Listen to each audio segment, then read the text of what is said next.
At first, people thought it was just another emotional post. The internet is full of them: late-night confessions, vague warnings, cryptic messages written in moments of fear or anger.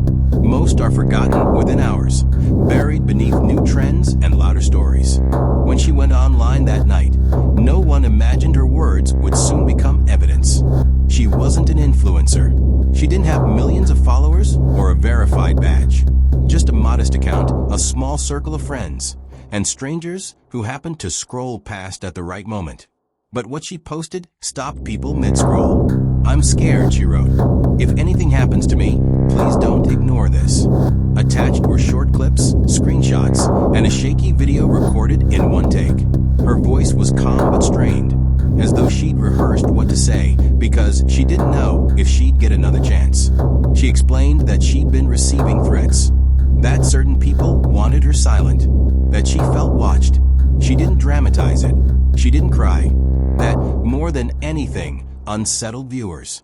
The comments flooded in quickly. Some urged her to call the police. Others told her she was brave for speaking out.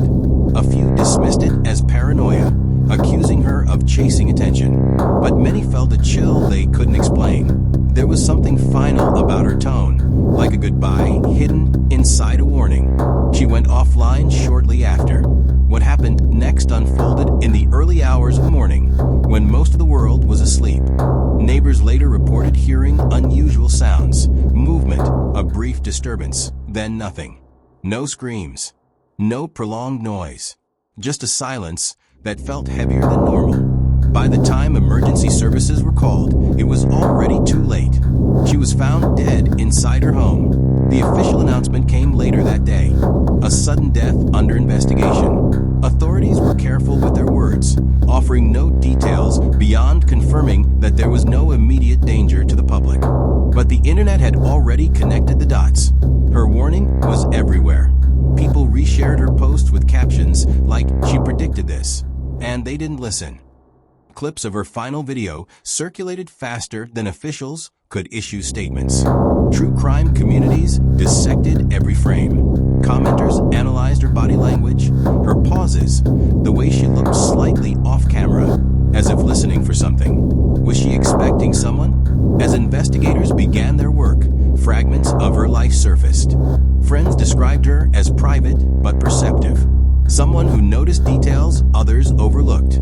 In the weeks before her death, she'd reportedly confided that she felt unsafe, though she couldn't fully explain why. She had considered leaving town, but something, fear, hope, uncertainty, kept her where she was. Her family was devastated, not only by the loss, but by the speed at which her death became content. They confirmed she had been distressed and had shared concerns about her safety. They also revealed she tried to document what was happening because she feared no one would believe her otherwise. That fear proved tragically justified. Despite the viral attention, the case stalled quickly. No arrests were made. Authorities cited a lack of conclusive evidence. Some details were withheld to protect the integrity of the investigation. As days turned into weeks, official updates grew less frequent, while online speculation exploded. Some believed her warning had triggered what followed, that speaking out had sealed her fate. Others argued that the timing was coincidence, that tragedy had been retroactively given meaning by the internet's obsession with patterns. But even skeptics struggled to explain the precision of it all. The post, the fear, the death. Why warn the internet unless you truly believed you were in danger? Her phone became central to the mystery. Investigators confirmed it contained messages that supported her claims of harassment, though they stopped short of calling them direct threats. Several calls and texts she'd received shortly before her death remained unexplained. The senders were either unidentified or declined to comment. Those she had indirectly implicated denied everything. They said she was troubled, misunderstanding situations, reading too much into ordinary interactions. Some accused her of defamation, suggesting that the online frenzy had unfairly ruined reputations. Others said nothing at all, retreating behind lawyers and silence. Meanwhile, public interest burned intensely, then began to fade, as it often does. New stories emerged, new warnings, new from trending lists, though her final words remained archived, waiting to be rediscovered by those who stumbled across them late at night. For many, that's when her story hits hardest, because seen out of context, her post feels like a message sent across time, a plea aimed not at people who could help her then, but at those who would come later. People who would read it knowing the ending. And that knowledge changes everything. Her warning raises uncomfortable questions about the age we live in. We're more connected than ever, yet cries for help are often reduced to content. Warnings compete with entertainment. Fear becomes something viewers debate rather than act on. What does it mean when someone tells the world they're in danger, and the world can only watch? Some argue that she should have gone to authorities instead of social media.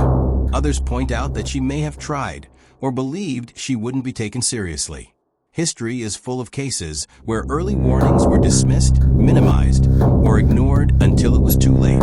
Her story sits painfully within that pattern. Today, the case remains unresolved, officially open, unofficially stagnant. No clear answers, no justice, just a digital trail and a haunting sense of inevitability. Her family continues to push for transparency. Supporters call for renewed attention. Every so often, her final video resurfaces, sparking a brief wave of outrage and sorrow before slipping back into the vast archive of unresolved tragedies. But her warning still stands.